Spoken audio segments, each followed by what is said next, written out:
என்னாருடைய சிவனையை போற்றி, இந்நாட்டவருக்கும் இறைவா போற்றி. அனைவருக்கும் வணக்கம். கடக ராசிக்குண்டான மார்ச் மாத பலன்களை பற்றி நம்ம பார்க்கலாம். கடக ராசி மார்ச் 29 உங்களுக்கு பிடித்திருந்த அஷ்டமச்சனி விலகிருச்சு. டோட்டலாக உங்களுக்கு இருக்கக்கூடிய அந்த மைண்டு சம்மந்தப்பட்ட விஷயம், உடம்பு சம்மந்தப்பட்ட விஷயம், குடும்பம் சார்ந்த விஷயங்கள், தொழில் ரீதியாக நண்பர்கள்கிட்ட இது போல நிறைய அவமானங்கள், விரயங்கள், பழி பாவங்கள் இதெல்லாமே கடந்த 5 வருட காலங்களாக நீங்கள் சந்திச்சுட்டு இருந்திருப்பீங்க. இப்போ இது எல்லாமே உங்களுக்கு இந்த மார்ச் மாதம் 29 சனி பகவான் உங்களை விடுவிக்கிறார். ஸோ இதற்கு மேலே வரக்கூடியது இந்த 5 வருட காலங்களும் உங்களுக்கு உண்டான அந்த அனுபவத்தை வச்சு முன்னேறிக்கொள்வது என்பது உங்களுடைய தனித்திறமை, ஜாதகத்தினுடைய அமைப்பு. தசாபுத்தி மட்டும் நல்லா இருந்துருச்சுன்னா இந்த அனுபவம் மூலமாக பல வெற்றிகளை நிச்சயமாக போகும்போது கொடுத்துட்டு தான் போவார். தசாபுத்தி சரியில்லைன்னா கொஞ்சம் பொறுமையாக செயல்படும் அப்படிங்கிறதா முற்றிலும் உண்மை. இப்போது உங்கள் ராசிக்கு பணத்தை கொடுக்கக்கூடிய கிரகம் எது? சூரியன் தான். இந்த சூரியன் பாருங்க 8ஆம் வீட்டில் இருந்துட்டு இருந்தார், அது 14ஆம் தேதி வரைக்கும். அப்போ என்ன ஆயிருக்குன்னா மறைமுக பணங்கள் ஏதாவது வந்திருக்கும். பணம் வந்தாலும் கொஞ்சம் குடும்பத்தில் அவமானங்கள், கொஞ்சம் பேச்சினால பிரச்சனைகள் இதெல்லாமே கொடுத்துட்டு இருந்தார். இப்போது இந்த சூரியன் அப்படின்னு சொல்லக்கூடியவர் 14ஆம் தேதிக்கு மேலே உங்களுடைய ராசிக்கு 9ஆம் வீட்டுக்கு போகிறார். அப்போ 2ஆம் அதிபதி 9ஆம் வீட்டுக்கு போனால் தந்தை வழி மூலமாக ஏதாவது ஒரு பண வரவு, பூர்வீக சொத்துக்கள் மூலமாக ஏதாவது ஒரு பண வரவு, ஒரு பணம் சார்ந்த ஒரு பொருளாதார சார்ந்த விஷயங்கள் எல்லாமே இந்த 14ஆம் தேதிக்கு மேலே நடந்தே தீரும் அப்படிங்கிறது முற்றிலும் உண்மை ஒரு விஷயம். 2வது பாருங்க, உங்களுக்கு 3 மற்றும் 12ஆம் அதிபதினு சொல்லக்கூடிய புதன் உங்களுடைய ஜாதகத்துல 9ஆம் வீட்டுல நிற்கிறார். உங்க ஜாதகத்துல அது இந்த வக்ரம் சொல்றோம். புதன் வக்ரம் ஆகிறார், சுக்கிரன் வக்ரம் ஆகிறார். இந்த மாசமெல்லாம் உங்க ஜாதகத்துல சுக்கிரன் வக்ரமா இருக்கான்னு பாருங்க. ஜாதகத்துல தனிப்பட்ட ஜாதகத்துல வக்ரமா இருக்கான்னு பாருங்க. அதே போல புதன் வக்ரமா இருக்கான்னு பாருங்க. இப்ப புதன் உங்க ஜாதகத்துல வக்ரமாக இருந்துருச்சுன்னு வச்சுக்கோங்களேன், ஒரு முயற்சிகள் கை கூடி ஜெயிப்பீங்க. ரொம்ப வருஷமா ஏதாவது ஒரு விஷயத்துக்கு இழுபறி ஆகிட்டே இருக்குது, நடக்குமா நடக்காதா, இந்த விஷயங்கள் நம்ம கை வந்து சேருமா அப்படிங்கிறது ரொம்ப வருஷமா இழுபறி ஆகிக்கிட்டே இருக்கு அப்படின்னா இந்த மாதம் அது உங்க கை வந்து சேரும். அதுல மாற்றம் கிடையாது. அதே போல அவரே 12ஆம் அதிபதி ஆகிறதுனால இம்போர்ட் எக்ஸ்போர்ட் பிஸ்னஸ் பண்றது, அதே போல பாருங்க பயணங்கள் மூலமாக பண வரவு, பயணங்கள் அதாவது வெளிநாடு போறீங்க, வெளியூர் போறீங்க, வெளிநாட்டு வேலைக்கு ட்ரை பண்றீங்க, ஏதாவது ஒரு வழியில தடைகள் ஆகிட்டே இருக்கு அப்படின்னாலும் கூட இந்த புதன் வக்ர காலத்தை பயன்படுத்தி கொள்ளுங்கள். ஏன்னா நீசமாகி ஒரு கிரகம் வக்ரமாகி விட்டால் உச்ச பலனை அடைந்தே தீரும். நாம வந்து மேக்ஸ் போடுவோம் இல்லைங்களா, ++++ அப்படின்னு சொல்லி ஒரு ஃபார்முலா இருக்கு இல்லையா, அதே போலதான் நீசமான வலுவிழந்த ஒரு கிரகம் இன்னொரு வக்ரகதிகள் அடையும் பொழுது நிச்சயமாக அது உச்ச பலனை அடைந்தே தீரும் அப்படிங்கிறதுல மாற்றமே கிடையாது. அப்போ வெளிநாடு வெளியூர் பயணங்கள் வக்ரமாக இருந்தாலும் இல்லாட்டியும் கொஞ்சம் ட்ரை பண்ணுங்க, நிச்சயமா இந்த மாதம் நடந்தே தீரும்.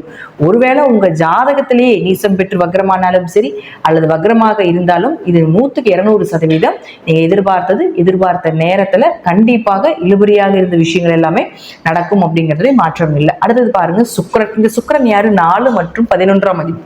அவர் வந்து உங்களுக்கு வக்ரம் ஆகிறார். அப்ப 4 மற்றும் 11ஆம் அதிபதி வக்ரம் ஆகும் பொழுது வீடு மனை உங்க ஜாதகத்துல பார்த்துக்கோங்க. வக்ரமாக இருக்குது அப்படின்னா வீடு மனை சொத்து சுகங்கள் வாங்குறது, ஒரு வண்டி மாத்துறது அல்லது புதிய வண்டிகள் வாங்குறது, எதிர்பார்த்த லாபத்தை விட அதீத லாபங்கள் கிடைப்பது, இதெல்லாமே ஏற்படுத்தி கொடுத்து விடுவார். அப்படி உங்க ஜாதகத்துல வக்ரம் இல்லை அப்படின்னாலும் கூட பரவாயில்லை, ஏதாவது சின்ன சின்ன விஷயங்கள் கண்டிப்பா நடந்தே தீரும். ஆனா பெண்கள் சார்ந்த விஷயத்துல கொஞ்சம் கவனமா இருந்துக்கோங்க. பணம் இழந்துடாதீங்க, பெரிய லாபத்தை எதிர்பார்க்காதீங்க. யாராவது வந்து பணம் கேட்குறாங்க, ஏதாவது ஒரு விஷயத்துக்காக உங்களுக்கு வந்து ஒரு மோட்டிவேஷன் பண்ணி அந்த பிஸ்னஸ் பண்ணலாம், இந்த பிஸ்னஸ் பண்ணலாம், அதில் பெரிய லாபங்கள் வரும் அப்படின்லாம் சொன்னால் இந்த மாதம் மட்டும் அதையே தவிர்த்து கொள்வது என்பது சிறப்பு. ஏன்னா இந்த மாதம் முழுவதும் சுக்கிரன் வக்ரமாக இருப்பார். உங்கள் ஜாதகத்தில் வக்ரமாக இல்லைன்னா கொஞ்சம் கவனமா இருங்க. வக்ரமாக இருந்தால் நீங்க நினைச்சதை விட பெரிய மடங்கான ஒரு நல்ல விஷயங்களை கண்டிப்பாக இந்த சுக்கிரன் கொடுத்துட்டு தான் போவார் அப்படிங்கிறது மாற்றம் இல்லை. அடுத்தது பாருங்க உங்க ஜாதகத்துல செவ்வாய். அந்த செவ்வாய் யார்? உங்க ஜாதகத்துக்கு 5 மற்றும் 10ஆம் அதிபதி 12ல நிற்கிறார். அங்கே ஏதோ ஒரு மாசம் இருக்க போறார். அப்ப 5ஆம் அதிபதி 12க்கு போச்சுன்னா குழந்தைகள் ஏதாவது வெளிநாடு அனுப்புறதுக்கு வாய்ப்புகள் கிடைக்கும் அப்படின்னா அதை வந்து இந்த மாசம் நீங்க ட்ரை பண்ணிக்கோங்க.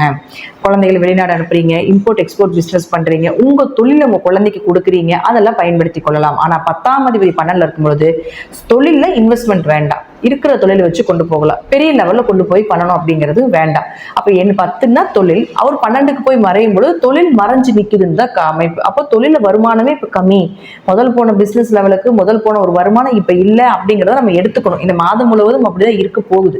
ஸோ அதனால தொழில் ரீதியாகவும் அதே போல குடும்ப ரீதியாக குடும்ப ஒற்றுமை ரீதியாக கொஞ்சம் ஹேண்டில் பண்றது கொஞ்சம் கவனமா ஹேண்டில் பண்ணிக்கோங்க செவ்வாயை பொறுத்த வரைக்கும். ஆனால் 2ஆம் அதிபதினு சொல்லக்கூடிய குடும்ப ஸ்தானாதிபதி 9ல நிற்கும் பொழுது குடும்பத்தை புதிய குடும்பம், திருமண வரன் இதெல்லாம் ஏற்படுத்தி கொடுப்பார். அதுலயும் மாற்றங்கள் கிடையாது. அடுத்தது பாருங்க, உங்களுடைய ஜாதகத்துக்கு சனி பகவான். இந்த சனி பகவான் நான் சொல்லிட்டேன் இந்த மாசம் 29ஆம் தேதி ரிலீஃப் ஆக போறார். அடுத்தது குரு. அந்த குரு அப்படின்னு சொல்லக்கூடியவர் உங்க ஜாதகத்துக்கு 6 மற்றும் 9ஆம் அதிபதியாகி 11ல நிற்கிறார். அப்போ 9 கூடியவர் 11ல, 2ஆம் அதிபதி 9ல. கண்டிப்பாக பூர்வீக சொத்துக்கள் அல்லது அப்பா மூலமாக வரக்கூடிய வருமானங்கள் இதெல்லாம் கொஞ்சம் மூவ் பண்ணீங்கன்னா வந்தே தீரும். 9, 11 தொடர்பு ஏற்பட்டாலே உங்களுக்கு வெளிநாடு, வெளியூர், உயர்கல்வி சார்ந்த விஷயங்கள், படித்த படிப்புக்குண்டான வேலை வாய்ப்புகள் இதெல்லாமே ஏற்படுத்தி கொடுப்பாரு. ஏன்னா உங்க ஜாதகத்துல பாருங்க, உங்க ஜாதகமோ அல்லது உங்க குழந்தைகள் ஜாதகத்திலேயோ புதன் ராகு சேர்க்கை இருக்கு அப்படின்னாலோ அல்லது புதன் வக்கரமாக இருக்குது அப்படின்னாலோ ஒன்னா படிப்பு தடை ஆயிருக்கும் ஜாதகத்திலேயே, அல்லது படித்த படிப்புக்குண்டான வேலை கிடைச்சிருக்காது, அல்லது படிப்பு தடையானதுக்கு பின்பு மீண்டும் மீண்டும் படிப்பதற்குண்டான ஒரு வாய்ப்பு, அந்த படிப்பு மூலமாக கொஞ்சம் வேலை வாய்ப்புகள் குறைவு அப்படிங்கிறது புதனும் ராகு சேர்க்கை இருந்தாலும் நடக்கும். அதே போல புதன் வக்ரமா இருந்தாலும் நடக்கும், புதன் நீசமா இருந்தாலும் நடக்கும். இதுதான் வந்து புதனுக்கு உண்டான விஷயம். அப்போ இது எல்லாமே நடக்குதே இந்த மாசம். அப்போ உங்க ஜாதகத்துல இந்த மாதிரி இருக்கான்னு பாருங்க. புதன் ராகு சேர்க்கை, அதே போல பாருங்க புதன் வக்ரம் ஆகுறது, புதன் நீசமாகுது, இப்படிலாம் இருந்ததுன்னா கொஞ்சம் படிப்பு சார்ந்த விஷயத்துல கவனமா இருங்க. உங்க குழந்தைகளுக்கு இந்த அமைப்பு இருந்தாலும் கொஞ்சம் படிப்புல மந்தமாவாங்க இந்த மாதம் முழுவதும். அதனால பெருசா போட்டு நம்ம ரிஸ்க் எடுக்க வேண்டாம். இன்னும் கொஞ்சம் ஹார்ட் ஒர்க் போட்டு படிக்க சொல்லுங்க. பட் மற்றபடி பார்த்துட்டீங்கன்னா மார்க் குறையிறது இதெல்லாமே இந்த மாதம் மட்டும் கொஞ்சம் முன்ன பின்ன இருக்குமே தவிர, மற்றபடி புதன் வக்ரமாக இருக்கக்கூடிய காலகட்டங்கள்ல கொஞ்சம் பணம் சார்ந்த விஷயத்திலையும் கொஞ்சம் படிப்பு சார்ந்த விஷயத்துல கவனமாக இருந்து செயல்படுத்திக்கோங்க கடக ராசி அன்பர்களே. அதே போல அடுத்தது பாருங்க, உங்களுக்கு சூரியன். இந்த சூரியன் அப்படின்னு சொல்லக்கூடியவரும் 14ஆம் தேதிக்கு மேல அங்க போனாலும் கூட சூரியன் ராகுவோட சேருவார். அதே போல சனி போய் உங்களுக்கு சூரியனோட சேர்றது இதெல்லாம் கடுமையான பித்ரு வழி தோஷத்தை ஏற்படுத்தி கொடுக்கும். இந்த மாதம் பிறக்கக்கூடிய குழந்தைகளுக்கு எல்லாமே கடுமையான பித்ரு தோஷம் உள்ள குழந்தைகளாக தான் பிறக்கும். அந்த மாதிரி கர்மாவை வாங்கி தான் பிறக்கும். அது வேற வழி இல்லை, மாற்றமும் கிடையாது, இது இயற்கை. ஆனால் அதற்குள்ளான நிவர்த்தி அப்படிங்கிறது நம்ம செய்து கொள்ளும் பொழுது அது ஓரளவுக்கு அந்த பரிகாரங்கள் மூலமாக வழிபாடுகள் மூலமாக வரக்கூடிய பிரச்சனையை கொஞ்சம் குறைச்சிக்கலாம். அதே போல சனியும் சூரியனும் சேர்ந்து இருக்கிறதுனால உங்க ஜாதகத்துல சனி சூரியன் சேர்க்கை இருக்கான்னு பாருங்க. அப்படி இருந்தா கவர்மெண்ட் வேலை உறுதி, அதுல மாற்றம் இல்லை. அப்படி கவர்மெண்ட் வேலையில் இருக்கக்கூடியவர்களுக்கு ஒரு ப்ரமோஷன் டிரான்ஸ்பர் சம்பந்தப்பட்ட விஷயங்கள் நடக்கும் அப்படிங்கிறது உறுதி, அதுலயும் மாற்றம் இல்லை. ஆனால் ராகுவோட சேரும் பொழுது கொஞ்சம் ஏமாற்றத்தோட நடக்கும் அப்படிங்கிறது அமைப்பு உண்டு. ஸோ அதுலயும் கொஞ்சம் கவனமா இருந்துக்கோங்க. பணம் சார்ந்த விஷயத்திலேயோ ஏதாவது ஒரு விஷயத்துல உங்களை ஏமாத்தி கொஞ்சம் பணம் ஏதாவது ஒரு விரயத்தை கொடுப்பாங்க, அல்லது உடல் ரீதியா சுக்கிரன் ராகு உடல் ரீதியான பிரச்சனைகளை கொடுக்கும். பெண்கள் ரொம்ப கவனமா இருக்கு. பெண் குழந்தைகளை கொஞ்சம் கவனமா வச்சுக்கோங்க. ஒரு 2 மாசம், மே மாசம் வரைக்கும், மே இந்த ராகு இங்க கீழே இறங்குற வரைக்கும், மே 18 வரைக்கும் பெண் குழந்தைகளையும் கொஞ்சம் கவனமா வச்சுக்கோங்க அப்படிங்கிறது அமைப்பு உண்டு.